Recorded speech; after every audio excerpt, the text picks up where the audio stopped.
और कुछ सालों से उत्तर प्रदेश के 69,000 सहायक टीचरों की भर्तियों में भी हम ये स्थिति को देखने का काम कर रहे हैं। दोस्तों, जहां सरकार वैश्विक महामारी की आड़ में अपनी असफलताओं को छिपाना चाहती है, जनता को तमाम प्रकार की प्रलोभन देना चाहती है, वहीं अंबेडकर नगर के सांसद माननीय रितेश पांडे जी नौजवानों के, हमारे और किसानों के मुद्दों को जो है लोकसभा में काफ़ी मजबूती से पेश कर रहे हैं। वहीं उन्होंने रेलवे भर्ती में हुए घोटाले को जो है पेश किया और यूपी में हुए, उत्तर प्रदेश में हुए 69,000 शिक्षक भर्ती में आरक्षण घोटाले को भी उन्होंने मजबूती के साथ विपक्ष के सामने रखा। आइए देखते हैं उन्होंने किस प्रकार से हमारे नौजवानों, हम और नौजवानों के मुद्दों को उन्होंने बेहतरीन ढंग से वहां पर लोकसभा में पेश किया, जिससे विपक्ष हिल सा गया है। आइए देखते हैं साथियों। आप इस वैश्विक महामारी से उत्पन्न मंदी का सहारा लेकर के अपनी जिम्मेदारियों से छुटकारा नहीं पा सकते हैं। अपने संपूर्ण कार्यकाल में आपने नौजवानों को सरकारी नौकरियों से वंचित करने का काम किया है। जहां एक तरफ सरकारी पीएसयू का निजीकरण किया जा रहा है, वहीं दूसरी तरफ सरकारी नौकरियों को संविदा पे दे करके नौजवानों को आरक्षण और सम्मानजनक नौकरियों से वंचित करने का काम किया जा रहा है।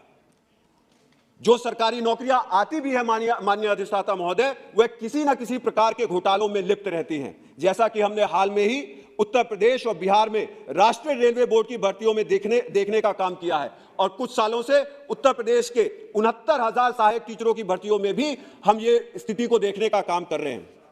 आप एक तरफ बात करते हैं कि सरकारी स्कूलों में अप्रत्याशित रूप से छात्राओं ने दाखिला लिया है, लेकिन शायद ग्रामीण भारत की असलियत से आप अभी तक परिचित नहीं हैं। मैं ये बताना चाहता हूं, जहां मां बाप अपने लड़कों को महंगे प्राइवेट स्कूल में दाखिला दिलाने का काम करते हैं, वहीं लड़कियों को माननीय अधिष्ठाता महोदय बेकार और घटिया सरकारी स्कूलों में उनको दाखिला दिलाने का काम किया जाता है। ग्रामीण भारत में बढ़ती गरीबी और लाचारी ने इस प्रवृत्ति को और बढ़ावा देने का काम किया है। आप देश विदेश में डिजिटल इंडिया का बखान करते हैं, लेकिन वैश्विक महामारी के समय सिर्फ 20% बच्चों के पास ऑनलाइन शिक्षा में सार्थक रूप से भाग लेने की क्षमता थी। सिर्फ 20% बच्चों के पास ऑनलाइन शिक्षा में सार्थक रूप से भाग लेने की क्षमता थी। जरूरी है देश की उन्नति में संपूर्ण योगदान देने के लिए हमारे बच्चों को पोषित होना जरूरी है। और आप मात्र चावल और आटा देकर के आप इस हकीकत से यह नहीं कह सकते कि हमने पोषण देने का काम किया है। 21वीं सदी में सबको समान अवसर प्रदान करने के लिए हमारी महिलाओं और बच्चों को भी समान रूप से पौष्टिक आहार उपलब्ध होना अत्यंत ही जरूरी है। लेकिन आपके कार्यकाल में बच्चों को और महिलाओं को पोषण और स्वास्थ्य में दशकों की पाई हुई उन्नति को मिट्टी में मिलाने का काम किया गया है।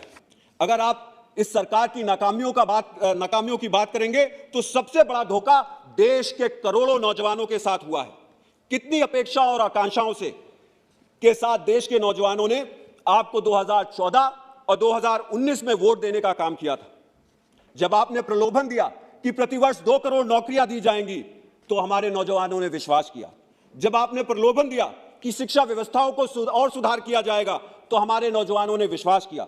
जब आपने प्रलोभन दिया कि हमारे देश को भ्रष्टाचार से मुक्त किया जाएगा, तो हमारे नौजवानों ने विश्वास किया। लेकिन आपकी बातों को मानकर, आपको वोट दे करके इस देश के नौजवानों को आखिर क्या मिला? आज बेरोजगारी अपनी चरम सीमा पर पहुंच रखी है। आज देश में एक ऐसी स्थिति पैदा हो गई है जहां करोड़ों लोग या तो बेरोजगार हैं और या अपनी योग्यता से कम की नौकरी करने के लिए मजबूर है, और कुछ ऐसे हैं जिनको इतनी ज्यादा जो है असमानताओं का सामना करना पड़ा कि अब उन्होंने नौकरी ढूंढना ही छोड़ दिया है।